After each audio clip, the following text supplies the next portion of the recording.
성령의 은사를 강조하는 은사주의 운동은 사실 십자가가 없습니다. 소위 성령 운동을 하는 많은 사람이 여기 속합니다. 물론 성령 운동 자체가 잘못된 것은 아닙니다. 오히려 우리는 날마다 성령의 충만함을 간구하고 성령님과 24시간 동행하는 생활을 해야 합니다. 그렇더라도 그리스도의 십자가 없이는 어떠한 참된 영성도 참된 능력도 참된 변화도 없습니다. 아무리 하나님의 능력을 받아 쓰러지고 은사를 받고 치유를 받아도 그 생활 패턴이 진정으로 변화되지 않는다면 나는 주님을 진정으로 아는 지식을 가지고 있는 것이 아닙니다. 예수 그리스도의 십자가가 없다면 영광도 없습니다. 그리스도의 십자가를 값싼 것으로 만들어버린 장본인은 바로 사탄입니다. 그러나 그리스도의 십자가가 땅끝까지 전파되는 것은 확실하고 또한 진리입니다. 오늘날 하나님께서 놀라운 하나님의 군대를 일으키고 계시고 교회 신앙 공동체를 회복시키고 계십니다. 그들은 그리스도의 십자가의 깃발 아래서 모일 것입니다. 즉 그리스도의 십자가가 하나님이 세우신 여호와 니시인 하나님 군대의 깃발입니다. 성경이 말하는 십자가의 복음은 예수에 관한 몇 가지 이론적인 사실이나 예수의 십자가에 대한 추상적인 개념이나 사실적인 진리의 나열도 아닙니다. 성경이 말하는 복음은 인격체 그 자체입니다. 즉 십자가의 복음은 십자가에 못 박힌 예수 그리스도 그분 자신이십니다. 십자가의 도가 멸망하는 자들에게는 미련한 것이요 구원을 받는 우리에게는 하나님의 능력이라. 우리는 십자가에 못 박힌 그리스도를 전하니 유대인에게는 거리끼는 것이요 이방인에게는 미련한 것이로되 오직 부르심을 받은 자들에게는 유대인이나 헬라인이나 그리스도는 하나님의 능력이요 하나님의 지혜니라. 고린도전서 1장 18절, 23절, 24절.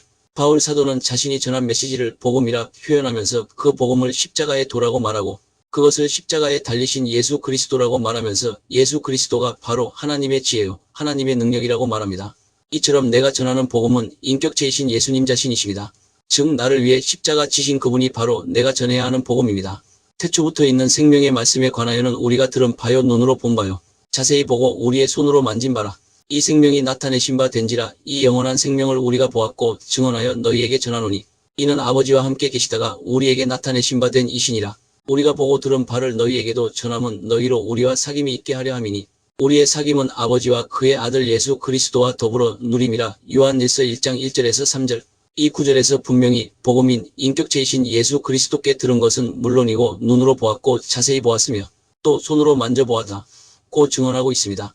이건 그냥 단순히 들은 몇 가지가 아님이 분명합니다. 위의 생명의 말씀 영원한 생명은 모두 예수 자신을 말합니다. 그렇습니다. 인격체이신 예수 그리스도를 만날 때 놀라운 변화가 일어납니다. 예수에 관한 몇 가지 지식은 나에게 별 의미가 없습니다. 그러나 내가 나를 위해 십자가 지신 예수 그리스도를 성령의 조명으로 만나게 되면 근본적인 변화가 나에게 일어나게 됩니다. 홍콩에서 마약 중독자, 창녀들을 위해 사역을 하는 제키 폴린저라는 여성은 처녀의 몸으로 20년, 30년 마약 중독자였던 사람들, 갱단, 두목과 단원들을 주께 돌아오도록 섬기고 있습니다. 그들은 예수에 관한 몇 가지 이론적 진리를 듣고 변화된 것이 아니라 자신들을 위해 십자가 지신 예수 그리스도를 만난 것입니다. 그래서 그렇게도 놀랍게 구원받고 치유받고 변화된 것입니다. 오늘날 전임으로 자원봉사하는 분들이 100명 정도 되는데 모두 과거로부터 회복, 치유되어 이제 과거 자기들과 똑같은 사람들을 구원하고 치유하기 위해 자원한 사람들이라고 합니다. 그렇습니다. 나의 모든 사역 역시 십자가의 복음과 성령의 사역의 조화와 균형 위에 기초해야 합니다. 물론 그것이 사랑의 섬김으로 표현되어야 거기에 놀라운 생명의 열매가 맺히게 됩니다. 그러나 그 사역이 어떠한 사역이든 십자가의 복음과 성령의 사역의 조화와 균형 위에 토대하지 않는다면 거기에는 진정한 하나님의 능력과 역사가 나타나지 않습니다.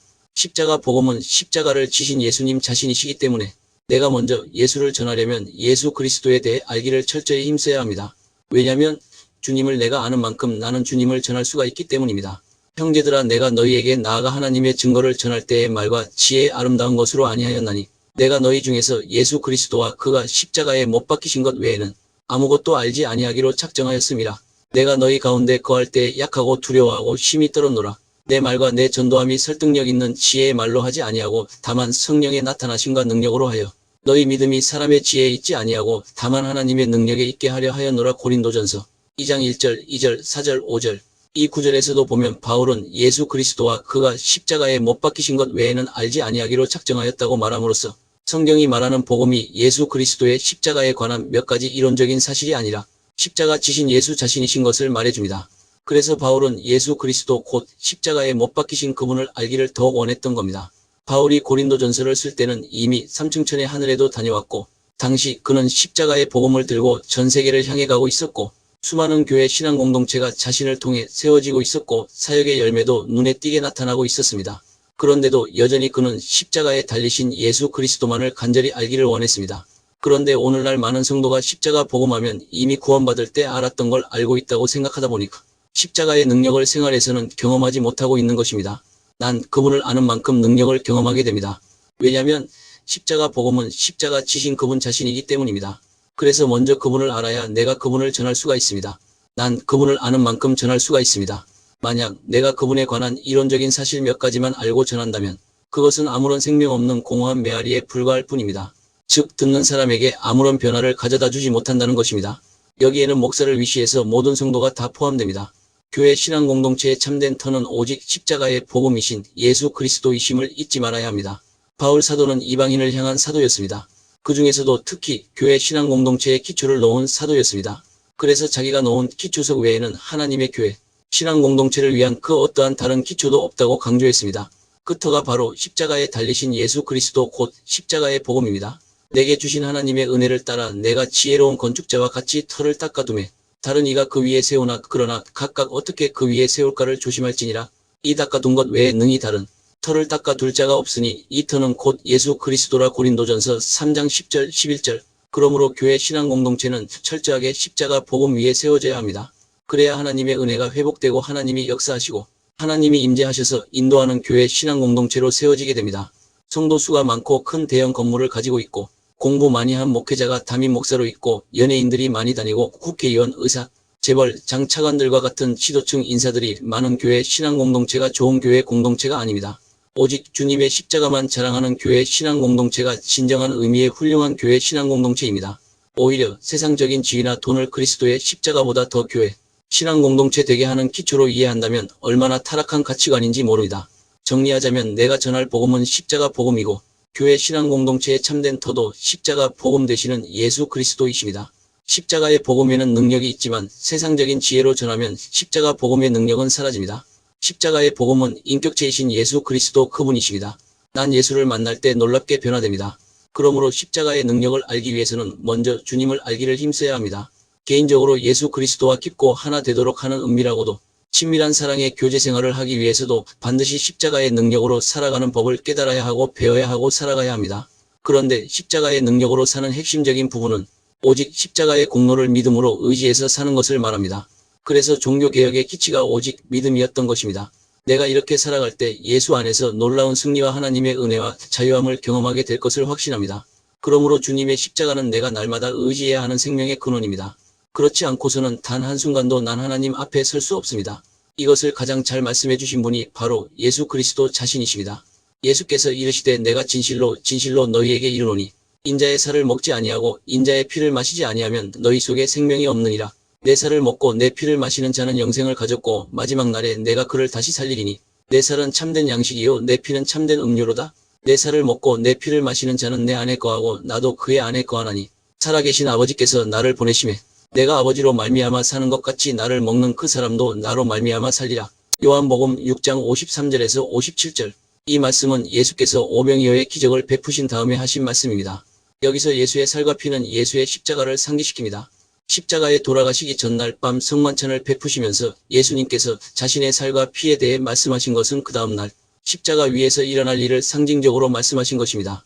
그들이 먹을 때 예수께서 떡을 가지사 축복하시고 떼어 제자들에게 주시며 이르시되 받아서 먹으라 이것은 내 몸이니라 하시고 또 잔을 가지사 감사기도 하시고 그들에게 주시며 이르시되 너희가 다 이것을 마시라. 이것은 죄사함을 얻게 하려고 많은 사람을 위하여 흘리는 바 나의 피 곧 언약의 피니라. 마태복음 26장 26절에서 28절. 즉 예수의 살과 피를 먹고 마신다는 말은 예수 그리스도께서 십자가에서 나의 모든 죄를 위해 살 찢기시고 피 흘려 죽어주신 것을 믿고 이것을 성찬 때마다 기억하라는 말입니다. 누가복음 22장 19절. 또 떡을 가져 감사 기도하시고 떼어 그들에게 주시며 이르시되 이것은 너희를 위하여 주는 내 몸이라. 너희가 이를 행하여 나를 기념하라 하시고 요한복음 6장 29절 35절 40절. 예수께서 대답하여 이르시되 하나님께서 보내신 이를 믿는 것이 하나님의 일이니라 하시니 예수께서 이르시되 나는 생명의 떡이니 내게 오는 자는 결코 줄이지 아니할 터이요 나를 믿는 자는 영원히 목마르지 아니하리라. 내 아버지의 뜻은 아들을 보고 믿는 자마다 영생을 얻는 이것이니 마지막 날에 내가 이를 다시 살리리라 하시니라. 방금 읽은 말씀에서 먹다, 마시다 라는 단어들은 마치 일상생활에서 먹고 마셔야 살듯이 예수님의 십자가를 항상 믿고 의지해야 한다는 것을 말해주는 것입니다. 아래 53절에 먹다, 마시다 라는 단어들은 예수님이 나를 위해 십자가에서 살 찢기시고 피 흘려 죽어주신 것을 내가 처음 믿어 구원받을 때를 말한다.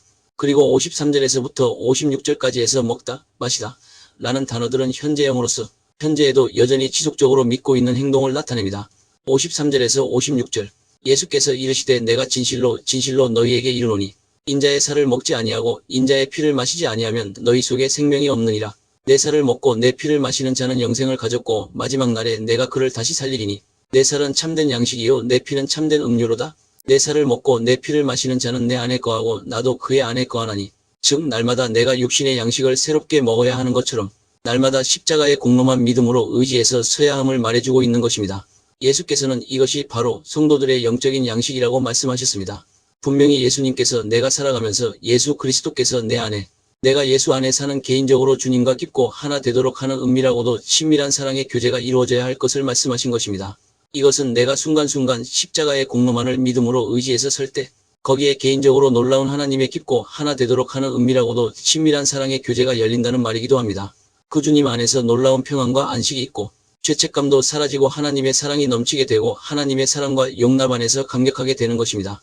그렇게 내가 살아갈 때 하나님의 자원으로 사는 하나님 중심적 즉 예수님으로 인해 살아가는 것이 가능하다고 예수님께서는 말씀하신 겁니다. 결국 이 말씀은 십자가의 능력으로 살아가지 않으면 하나님 중심적으로 살아가는 것이 불가능하다는 말이기도 합니다. 십자가의 능력으로 살아가는 것에 가장 어려운 것이 모든 자기 의를 철저하게 내려놓는 것입니다. 그러나 이것이 안 된다면 아무리 십자가의 공로만을 믿음으로 의지한다고 할지라도 실제로는 자기 의를 의지하게 됩니다.